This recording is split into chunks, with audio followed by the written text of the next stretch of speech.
Hey everybody, welcome back to our video. So today I want to talk about The Holy Goof, a biography of Neal Cassady, written by William Plummer. So this book is one of two biographies about Neal Cassady that I have read, the other one being The Fast Life of the Beat Hero, which I'm going to do a review video on that one very soon. But of the two biographies on Neal Cassady that I've read, this one is definitely the weaker of the two. It definitely doesn't have as much information as the other one. It definitely is very high level. It doesn't go into a lot of detail, but I'll talk about what I liked, what I didn't like. Definitely are some good things about this book, but overall it's definitely the weaker of the two well-known biographies on Neal Cassady. But right away, in the very beginning of this book, one thing to point out, it talks about his early life, and it mentions that he was born on the side of the road in a car, which is a falsehood. That is not true. That's a myth of the book On the Road. So right away, this book has a falsehood, something that's not true. I think that may also be a symptom of this book being a product of the time that it was written. This book was published in 1981, so only 12, 13 years after Neal Cassady died, so there wasn't as much information known back then. I think a lot of the myths of Neal Cassady definitely were much more prominent, definitely much more, those myths were believed back then. But this book is very myth-oriented. It's focused on the myth of Neal Cassady, really just being the idealistic version of what Neal Cassady is sometimes seen as. I mean, this book is called The Holy Goof. The Holy Goof is the nickname that Jack Kerouac gave Neal Cassady or Dean Moriarty in On the Road. So you can see right away this book is very myth-oriented, and it's also very on-the-road oriented. The first half of this book talks about on the road so much, it constantly references on the road. A lot of information about Neal Cassady's life, it pulls directly from On the Road. And at its core, On the Road is semi-autobiographical, but it's still very much fiction. On the Road is a fiction work. All the names were changed. So at its core, even though it's autobiographical, it's still very much a fiction. So I think that's kind of a weak point in this book, that it draws so much from On the Road, because On the Road is fiction, it's a novel, but there's so much more information that's available about Neal Cassady now that you can read. So, like I said before, I think that's also just a product of the time.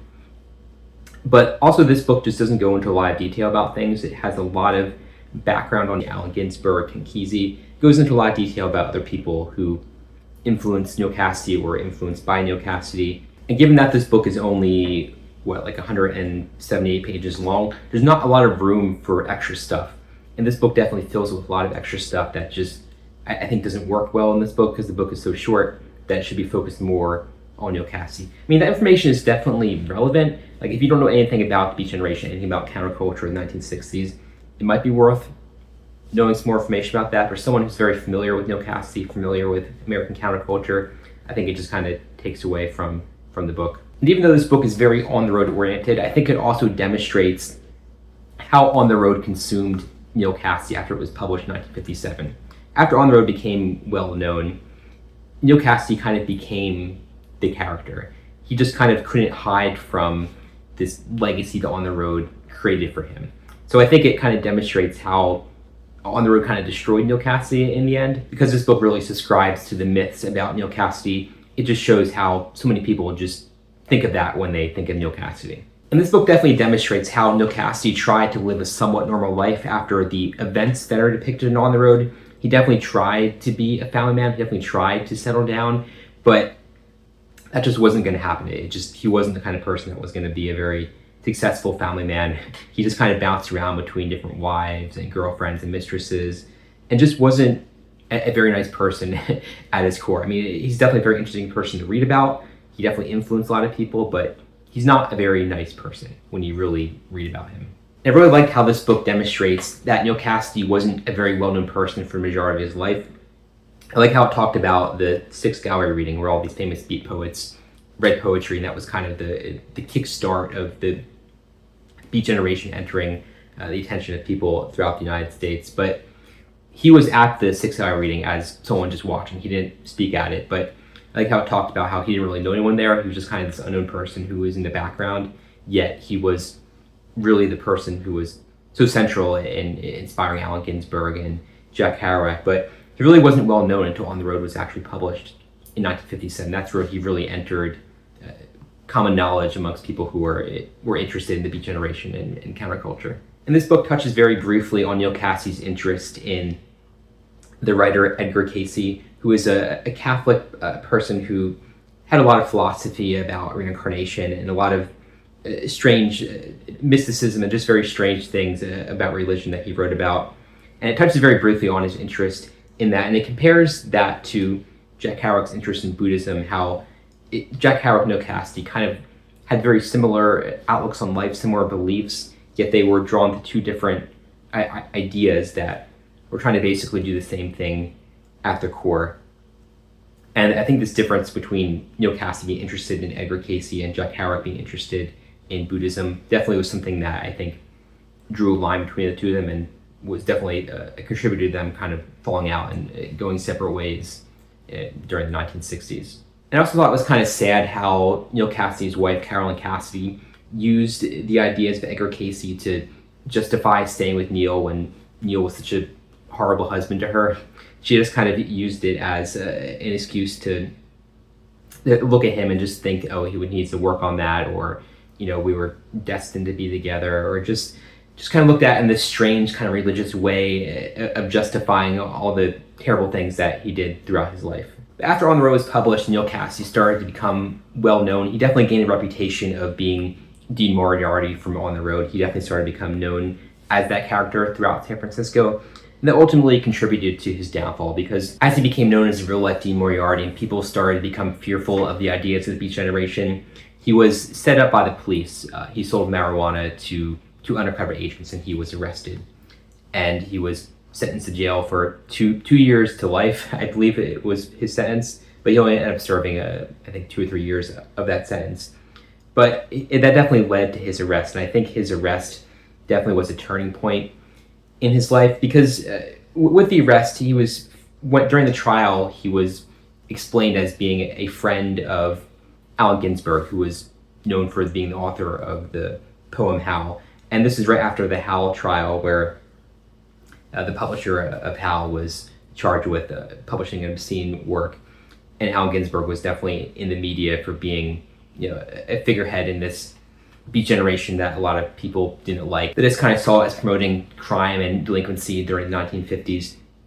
So really, his arrest was part of a much larger crackdown, part of this much larger fear of the Beat Generation, fear of what all of these new authors were going to do to the youth of America. So that's really why he was arrested. If he wasn't known as Dean Moriarty, he wouldn't have been set up by the police and would not have been arrested. He wouldn't have had that whole debacle of going to jail. But after he got out of jail, he lost his job on the railroad, and his wife, Carolyn Cassady, divorced him soon after. So he was kind of lost after he got out of jail.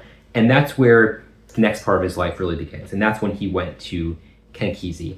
As he was getting to know a lot of people throughout the San Francisco area, he eventually met the author, Ken Kesey. And Ken Kesey is really the person who's known for kickstarting the 1960s. His group of people known as Merry Band of Pranksters is the one who drove their bus further across the country and just kickstarted the whole hippie revolution. And what the pranksters saw in Neal Cassady, you know, the pranksters and the hippies saw LSD as this way to free the mind, just to live very freely and just kind of live the purest, most free expression form of life that they could. And the way that drugs did that for them, they also saw that in Neal Cassady. Neal Cassady was just someone who lived his life as a novel. He just lived very fully and just was a very wild and free and just full of movement and just talked nonstop. And it was just this very strange individual. And what he represented to the pranksters and the hippies as a whole was just the same thing that LSD represented to them. When you hear the way that Ken Kesey and many of the pranksters describe Neal Cassady, you just see that they were in love with him. They were just in love with the idea of him. They just loved the way that he talked and moved. And it describes the way how he would always get out of getting arrested by the police, or if he got pulled over, he would just think of all things he could do in the spot. He would just sneeze on his license, or he would drop a bunch of change, and just was just full of movement, and it would just blend with his environment and just really just became his environment. Like, he's just a hard person to describe. But this book definitely does a good job explaining the way that he acted when he was around the pranksters. But I also just find it so fascinating that Neal Cassady is the one who drove Jack Kerouac on his road trips. He is the one who brought Jack Kerouac across the country and was really the muse of Jack Kerouac. And he's the one who drove Ken Kesey's bus further across the country. So he drove the person who's responsible for kickstarting the Beat Generation. He also drove the person who's responsible for kickstarting the hippie revolution of the 1960s. So Neal Cassady is just such a central person to American counterculture. You can't understand American counterculture without really understanding Neal Cassady. And you definitely see how Neal Cassady became a performer when he was with the pranksters. He took on this nickname, Speed Limit, which just represents him so much. Just represents his fast driving and his love of cars and his just association with the road in America. So with the name Speed Limit, he became this performer. He kind of became just this clown or this muse to the pranksters, and he would perform at the acid tests, which were these parties that the pranksters had where they'd all just do acid, and he would go to these events and just kind of walk around and move around in strange ways and just talk about strange things and just let his mind flow and just talk and talk and talk, and he just became this muse, this kind of clown at all these events that they had. And you definitely see how being a performer for the pranksters just kind of burned him out. He just kind of kept going and going until he just couldn't go anymore. And the way that he died by the side of train tracks down in Mexico, just very representative of his life, and I think just of 1960s in general, because he died from amphetamine use. He mixed amphetamines and alcohol, and that's how he died. And that's just so reflective of how 1960s just kind of destroyed itself, because it started off very idealistic with them all doing LSD and looking for this new consciousness revolution. But I think by the end of the 60s, amphetamines had replaced LSD as the drug that was driving it, and it just ultimately led to its downfall and just led to the counterculture movement kind of destroying itself. And Neal Cassady is very representative of that, because he died in 1960 as the counterculture movement was at its peak, but at the same time starting to burn itself out, because the counterculture movement was done. Really by the 70s, it wasn't what it was before. I mean, it definitely continued into the 70s and definitely continued to impact, American counterculture in the coming decades, but this idealistic version of American counterculture was just gone.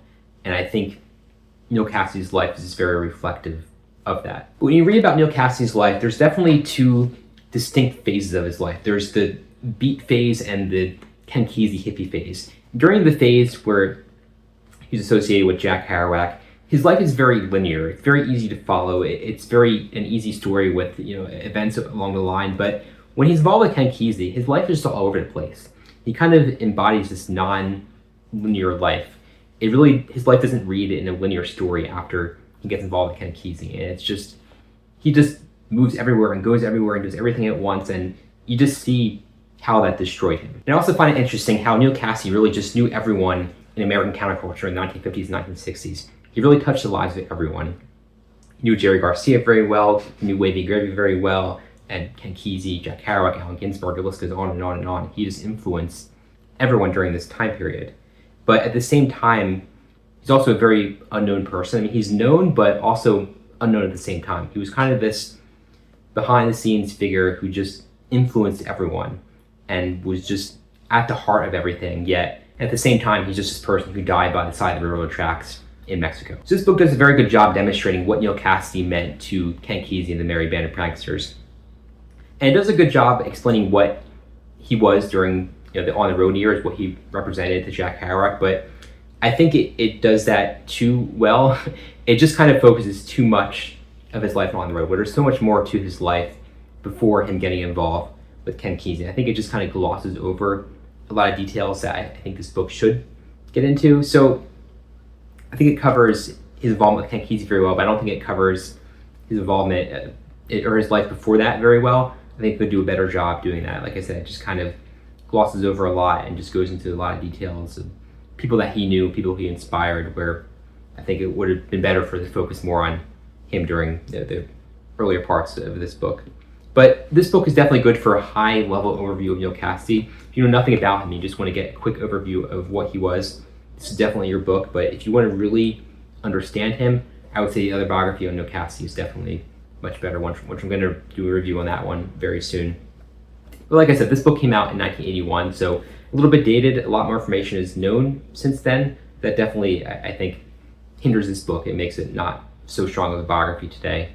But it's definitely worth reading if you really, really want to understand Neal Cassady. If you want to just gather as much information as you can to read as many different people's opinions on him as you can, it's worth reading in that regard. But if you just want to read one biography and understand him and get more information, I would say the other one is the one to do. But if you just want a quick, high-level overview, this might be your book. But like I said, it's very myth-oriented, and it starts with the falsehood, talking about how he was born on the road, on the side of the road, which he just wasn't. That's just not true. So there's definitely some things that aren't accurate in this book for sure. But anyway, that's The Holy Goof by William Plummer. Be sure to subscribe, and we'll See you in the next video.